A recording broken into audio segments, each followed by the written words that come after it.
छाया,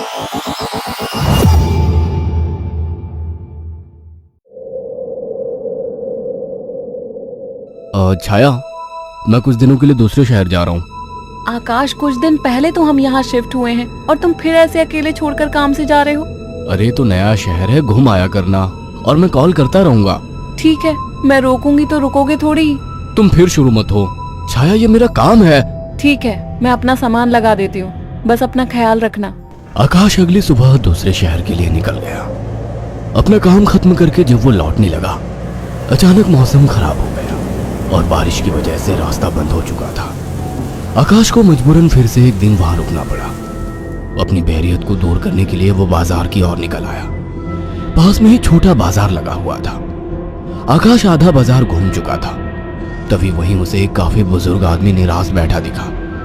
उसके पास दो छोटी छोटी मूर्ति और एक थोड़ी बड़ी मूर्ति थी, जिस पर काफी अच्छी कारीगरी की हुई थी। बाबा, आप क्यों परेशान हो? कुछ नहीं बाबूजी, बस सुबह से कुछ भी नहीं बिका। अरे बाबा, परेशान ना हो। ये मूर्ति कितने की है? एक काम कीजिए, ये 2000 रुपए है, ये मुझे दे दीजिए। बुजुर्ग ने डरते और झिझकते हुए कहा, लेकिन बेटा, ये मूर्ति शापित है। ये सब बकवास बातें होती हैं बाबा, कोई शाप वाप नहीं होता है। लाओ, ये मूर्ति मुझे दे दो। बुजुर्ग ने कांपते हाथों से उस मूर्ति को आकाश को दे दिया। रात में आकाश होटल के कमरे में गया और फोन पर छाया से बात करने लगा। उसे ठंड सी महसूस होने लगी। फोन रखकर वो सोने के लिए लेट गया। रात गहरी हो चुकी थी, बारिश की वजह से ठंड थी, पर उसे अचानक गर्माहट महसूस होने लगी। उसे अच्छा लग रहा था। उसे महसूस हुआ जैसे कोई उससे चिपक कर लेटा हो। मीठी सी खुशबू, रेशमी बाल, दूसरे जिस्म की गर्मी, मानो छाया ही उसके पास हो। वो लगातार नींद में किसी के स्पर्श को महसूस कर रहा था। अचानक उसे अपने शरीर पर वजन महसूस हुआ। वह अचानक से उठकर बैठ गया। कमरे में बिल्कुल अंधेरा था। उस रूम की लाइट ऑन की तो देखा कमरा खाली था, कोई नहीं था। कमरा ठंडा था पर उसे पसीना आ रहा था। अगले दिन सुबह वो जल्दी होटल से निकल गया और शाम होते होते घर आ गया। छाया को फोन किया तो पता लगा वो माँ के यहाँ गई है, आज ही आने वाली है। उसके पास डुप्लीकेट चाबी थी। उसने गेट खोला और अंदर गया।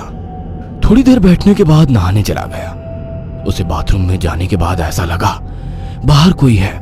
वो जैसे ही निकला उसको कोई नजर नहीं आया। वो ऊपर गया और उसे एक परछाई नजर आई। कौन है? छाया, मजाक मत करो, मुझे ऐसा मजाक पसंद नहीं है। तभी दरवाजे की डोरबेल बजी। जाकर देखा तो छाया थी। आकाश उसे देखते ही खुश हुआ और उसे गले लगा लिया। तुम सही वक्त पर आ गई, मुझे लगा कोई ऊपर है। ऊपर कौन है? मेरी कोई सौतन ले आए हो क्या? कैसी बात करती हो?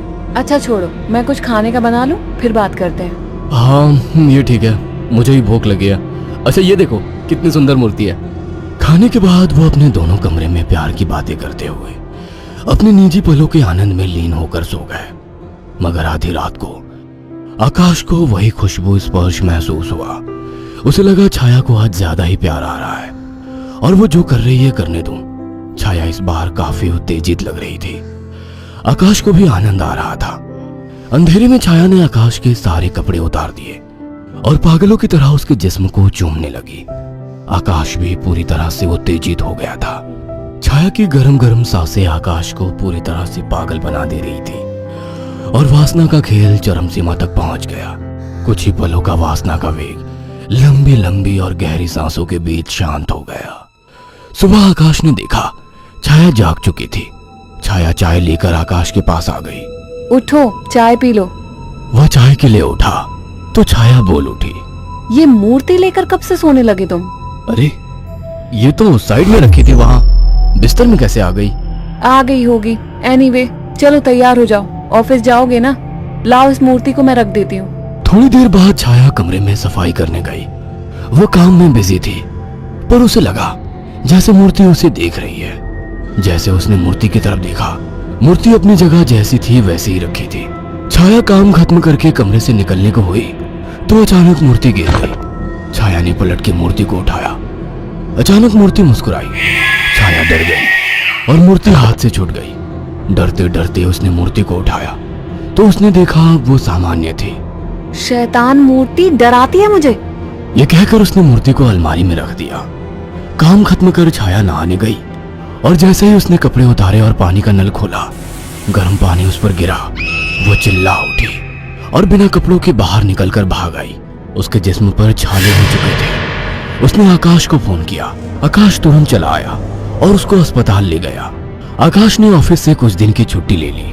छाया, ये सब कैसे हुआ? पता नहीं, नल से गर्म पानी अचानक निकला। मुझे सब अजीब सा लग रहा है, मानो मुझे कोई देख रहा हो।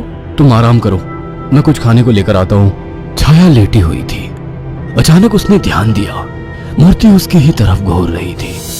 अचानक उसे याद आया कि मूर्ति को तो उसने अलमारी में रख दिया था। अचानक वो मूर्ति हिलने लगी। छाया चीख उठी।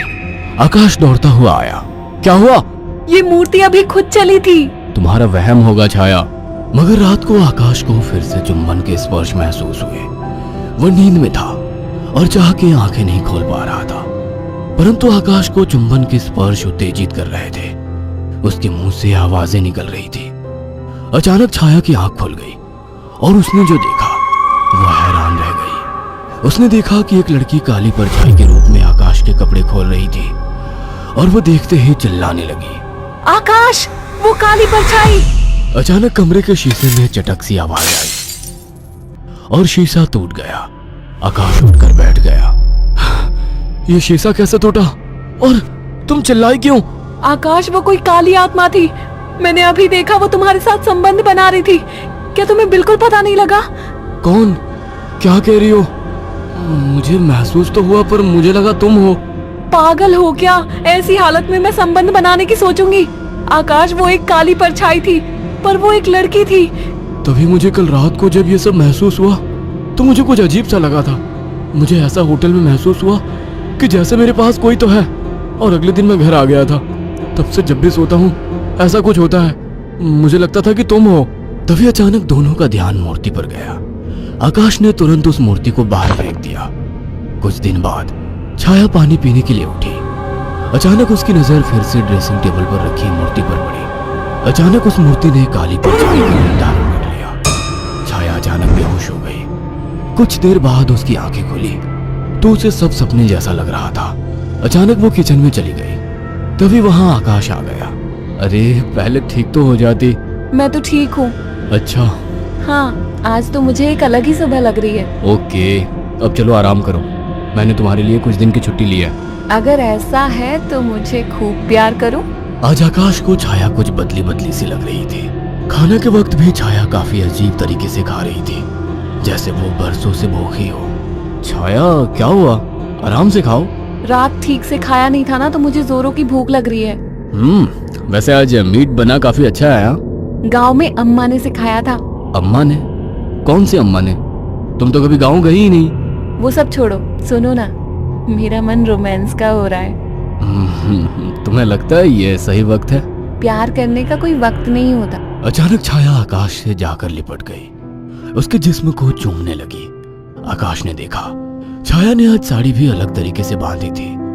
दोनों के बीच संभोग क्रिया होने लगी। दोनों काफी उत्तेजित थे। अचानक आकाश को फिर से छाया में वही खुशबू और स्पर्श महसूस हुआ। छाया आकाश को छोड़ने का नाम तक नहीं ले रही थी। आकाश को महसूस हुआ ये छाया नहीं है। आकाश ने एक झटके से छाया को धक्का दे दिया। रुक क्यों गए? प्यार करो मुझे, रुक क्यों गए? आवाज में भारीपन था।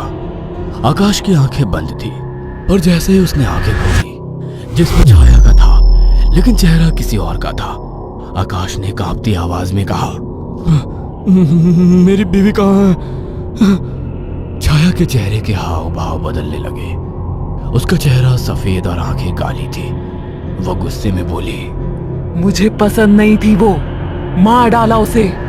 अचानक वो एक परछाई में बदल गई। उसने अपने लंबे और पहने दांत आकाश की गर्दन में गाड़ दिए। आकाश एक दिल दहला देने वाली चीख के साथ शांत पड़ गया। कुछ दिनों बाद जब घर से बदबू आने लगी तो पड़ोसियों ने पुलिस को बुलाया तो देखा दोनों की लाश बहुत बुरी तरह से कटी पड़ी है और सड़नी शुरू हो चुकी थी। पुलिस को लाशों के पास से वो मूर्ति मिली थी। अगर आपको हमारी ये कहानी पसंद आई हो तो इसे लाइक और शेयर करना ना भूलें। साथ ही ऐसी और नई कहानियों के अपडेट्स पाने के लिए हमारे चैनल अक्षु टीवी को जरूर सब्सक्राइब करें।